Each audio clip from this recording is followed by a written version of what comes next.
சர்வதேச புது கிருபை திருப்பணிகள் வழங்கும்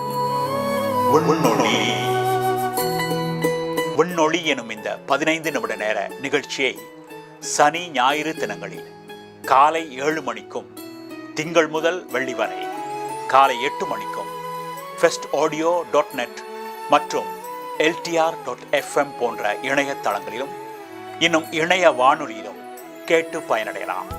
அத்துடன் விண்ணொளி எனும் அரை மணி நேர நிகழ்ச்சி ஒன்றை வியாழன் மாலை 5 மணிக்கும் விண்ணோசை எனும் 1 மணி நேர ஆராதனை ஒன்றை ஞாயிறு பிற்பகல் 4 மணிக்கும் பார்த்தும் கேட்டும் பயனடையலாம்.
ஆண்டவராகிய இயேசு கிறிஸ்துவின் நாமத்தில் இந்த நாளிலே உங்களை அனைவரையும் சந்திப்பதில் மிகுந்த சந்தோஷமா இருக்கிறேன். இந்த நாளில் நாங்கள் எங்களுடைய அப்பாவை குறித்து பார்க்க போகிறோம். நீங்கள் யோசிக்கலாம், என்னுடைய அப்பாவை பற்றி இவருக்கு என்ன தெரியும் என்று. எனக்கு தெரிந்த அப்பாவை பற்றி இன்றைக்கு உங்களுக்கு நான் சொல்லுகிறேன். இன்றைக்கு தகப்பன் என்று சொல்லுகிற வேளையிலே சில வேளையில் வீடுகளில் சொல்வார்கள், இந்த வீட்டில் தகப்பன் இல்லை என்று சொல்லி.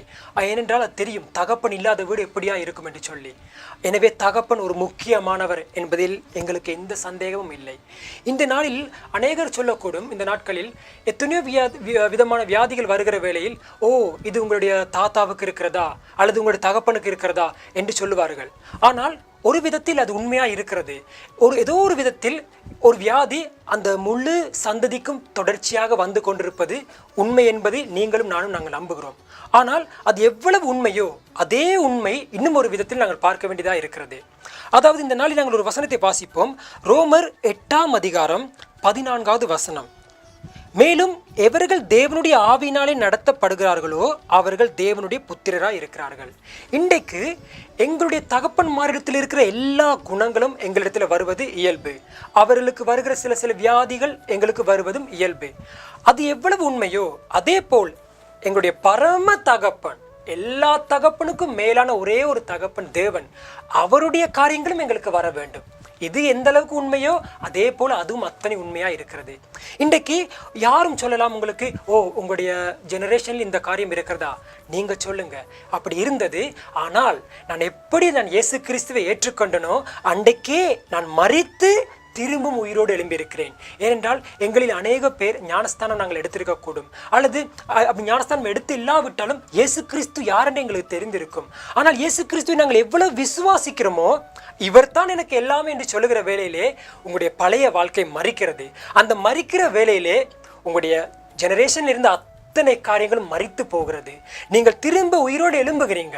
எப்படி என்று சொன்னால், உண்மையிலே நீங்கள் ஒரு பிசிக்கலாக நீங்கள் மறிப்பதில்லை, ஆனால் பழைய வாழ்க்கை உங்களை விட்டு அகன்று இயேசு கிறிஸ்துவை ஏற்றுக்கொண்ட உடனே அவர் உங்களுக்கு புதிய வாழ்க்கையை தருகிறார். அந்த புதிய வாழ்க்கை தந்தவர் தான் உங்களுக்கு தகப்பனாய் இருக்கிறார். அதே விதம் அந்த தகப்பனுடைய அத்தனை குணமும் உங்களுக்கு வரும். அவருக்கு எந்த வியாதியும் இருந்ததில்லை. எங்களுடைய ஆண்டவராக இயேசு கிறிஸ்துக்கு எந்த வியாதியும் இருந்ததில்லை. ஆண்டவராக இயேசு கிறிஸ்துவுக்கு எந்த குறையும் இருந்ததில்லை. அவர் எந்த விதத்திலும் பிழையான காரியங்களை சிந்திப்பதில்லை, பிழையான காரியங்கள் செய்ததில்லை. அத்தனை குவாலிட்டியும் உங்களுக்கும் எனக்கும் இன்றைக்கு வரக்கூடியதிலே எந்த சந்தேகமும் இல்லை. ஏனென்றால் உலகம் அப்படியாகத்தான் சொல்லுகிறது, தகப்பனுடைய காரியங்கள் பிள்ளைக்கு வரும் என்று சொன்னால், இன்றைக்கு நீங்களும் நானும் தகப்பனா ஏற்றுக்கொள்ள வேண்டிய இயேசு கிறிஸ்து அவருடைய சகலமும் எங்களுக்கு வரக்கூடியதாக இருக்கிறது. ஏனென்றால் நாங்கள் அவராலே பிறந்திருக்கிறோம். இந்த நாளிலே இந்த நிகழ்ச்சியை பார்த்து கொண்டிருக்கிற உங்களுக்கு இது சில வேளை உங்களை ஒரு கன்ஃபியூஸ் பண்ணக்கூடியதாக இருக்கும், ஒரு குழப்பக்கூடியதாக இருக்கும். ஆனால் நீங்கள் தெளிவாக இருக்க வேண்டிய காரியம் என்ன தெரியுமா? இன்றைக்கு உங்களுடையும் என்னுடையும் மட்டுமல்ல, இந்த உலகத்தையே உருவாக்கினவர் எங்களுடைய ஆண்டவராகிய இயேசு கிறிஸ்து. அவர் ஒருவர் தான் எங்களுக்கு மெய்யான நிரந்தரமான தகப்பனாக இருக்கிறார். அந்த தகப்பனுடைய சகலமும் உங்களுக்கும் எனக்கும் உரிமையாக இருக்கிறது. இன்னும் ஒரு வசனத்தை நாங்கள் வாசிக்கலாம். சங்கீதம் 50வது அதிகாரம் 10வது வசனம். எங்களுடைய தகப்பன் யார் என்று எங்களுக்கு தெரியும். சகல காட்டு ஜீவன்களும் பர்வதங்களிலும் ஆயிரம் ஆயிரமாய் திரிகிற மிருகங்களும் என்னுடையவைகளே. அதாவது எல்லாம் அவருடையது. இன்றைக்கு உலக தகப்பனுடைய சகலமும் எனக்கும் உங்களுக்கும் வரும். என்னுடைய தகப்பனுக்கு ஒரு வீடு இருந்தா அவருக்கு அடுத்தது அந்த வீடு எனக்கு தான். என்னுடைய தகப்பனுக்கு ஒரு கார் இருந்தா அது எனக்கு தான். அவரிடத்தில் இருக்கிற சொத்துக்கள், பணம் எல்லாமே எனக்கு வரக்கூடியது. அதே போல இன்றைக்கு எங்களுடைய ஆண்டவர் எங்களை எப்படி நம்ம பார்க்கிறாராம்? இன்றைக்கு சில நேரம் நாங்கள் அதிகமான ஆட்கள் பிளவிடுகிற காரியம் என்ன தெரியுமா? தேவனை நாங்கள் தூரமாய் வைப்பது. அது எங்களுடைய ஆண்டவருக்கே பிரியமில்லை. அவரே எங்களுக்கு சொல்லுகிறார், உங்களை அப்பா பிதாவை என்று கூப்பிட பண்ணுகிற புத்திர சுவிகாரத்தை கொடுத்திருக்கிறாராம் எங்களுக்கு. அதாவது அவர் அப்பான்னு கூப்பிடுகிற பிள்ளைகள் என்கிற அந்த சுதந்திரத்தை அவர் கொடுத்திருக்கிறார். அப்ப அவருடைய சகலம் எங்களுக்கு ஒரு வரும். எப்ப நாங்கள் அவரை தகப்பனாக ஏற்றுக்கொள்கிற வேளையிலே, நாங்கள் யாரை தகப்பனாக ஏற்றுக்கொள்கிறோமோ அவர் எங்களுக்கு தன்னுடைய பிள்ளைக்கு தேவையான சகலத்தையும் செய்வார். உலகத்திலே சிலர் நாங்கள் அடாப்ட் பண்ணப்படுவார்கள். அந்த தகப்பன் தனக்கு பிள்ளைகளுக்கு தேவையானதை கொடுப்பார். எங்களுடைய ஆண்டவர் இயேசு கிறிஸ்துவையே எங்களுக்காக கொடுத்து எங்களை பிள்ளைகளாக மீட்டுக்கொண்டிருக்கிறார். எனவே அவருடைய சகலமும் எங்களுக்கு வர வேண்டியதாக இருக்கிறது. அதே போல பிலிப்பியர் 4ஆம் அதிகாரம் 19வது வசனம் சொல்லுகிறது, என் தேவன் தம்முடைய ஐஸ்வர்யத்தின் படி உங்கள் குறைவுகளை எல்லாம் கிறிஸ்து இயேசுவுக்குள் மகிமையாலே நிறைவாக்குவார். இன்றைக்கு ஐஸ்வர்யவானா இருக்க நீங்களும் நானும் விரும்புகிறோம். நாங்கள் உலக பிரகாரமாய் சம்பாதிக்கிற ஐஸ்வர்யம் என்றைக்காவதும் எங்களை விட்டு போக, நீங்களே பார்த்திருப்பீர்கள். எத்தனையோ பேர் ஒரு காலத்திலே மேல இருந்திருப்பார்கள், இன்னொரு காலத்துக்கு கீழே விழுந்திருப்பார்கள். என்றால் இது இயல்பு. எவ்வளவோ பரம்பரையாக பிசினஸ்லே அப்படி கொடிக்கட்டி பறந்திருப்பார்கள். ஆனால் ஏதோ ஒரு சந்தர்ப்பத்தில் விழுந்து போவார்கள். இந்த வசனம் சொல்லுகிறது, என் தேவன் அவருடைய ஐஸ்வர்யம் என்று சொன்னால், இந்த உலகத்தையே உருவாக்கின தேவன், இன்றைக்கு நீங்களும் நானும் பார்க்கிற இந்த தேவனாலே எல்லாம் உருவாக்கப்பட்டிருக்கும் என்று சொன்னால் அத்தனையும் உங்களுக்கும் எனக்கும் உண்டாகிறது. அப்ப நீங்களும் நானும் செய்ய வேண்டிய காரியம் என்ன? என்னுடைய அப்பா இவர்தான்.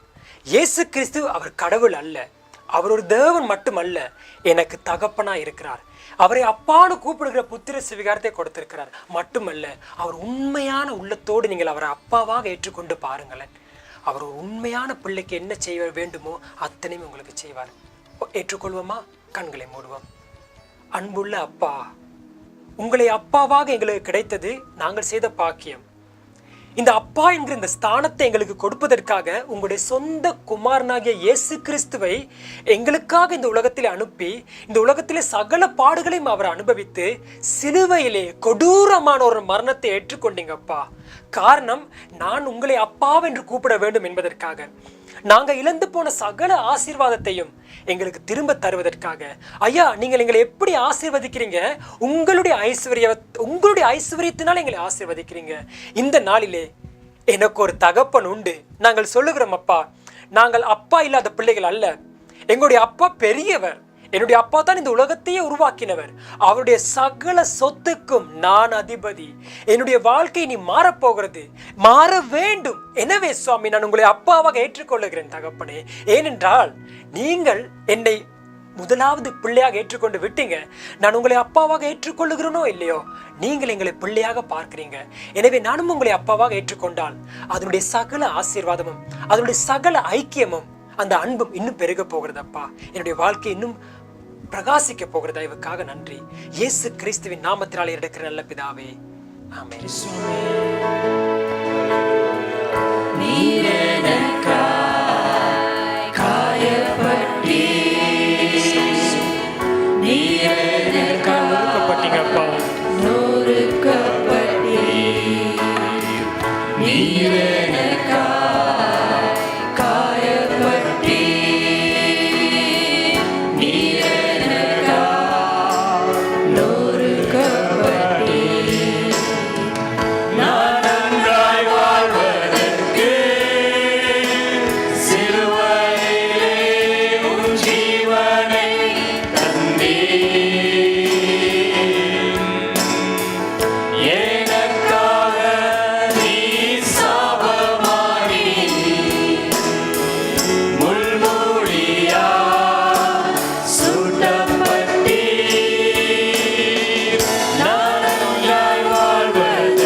பரிந்து பேசுது.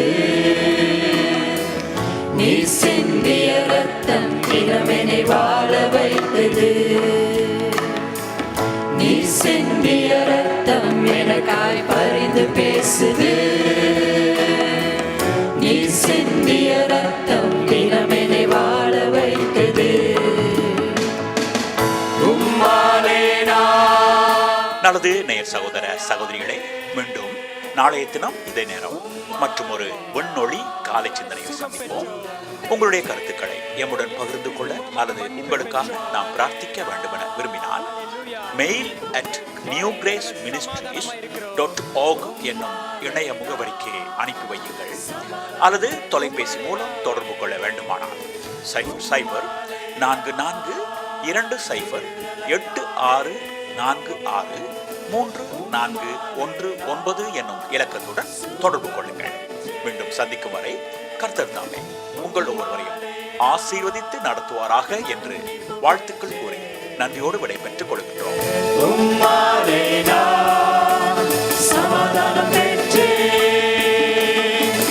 நீ சிந்திய ரத்தம் எனக்காய் பரிந்து பேசுது. நீ சிந்திய ரத்தம் வாழ வைத்தது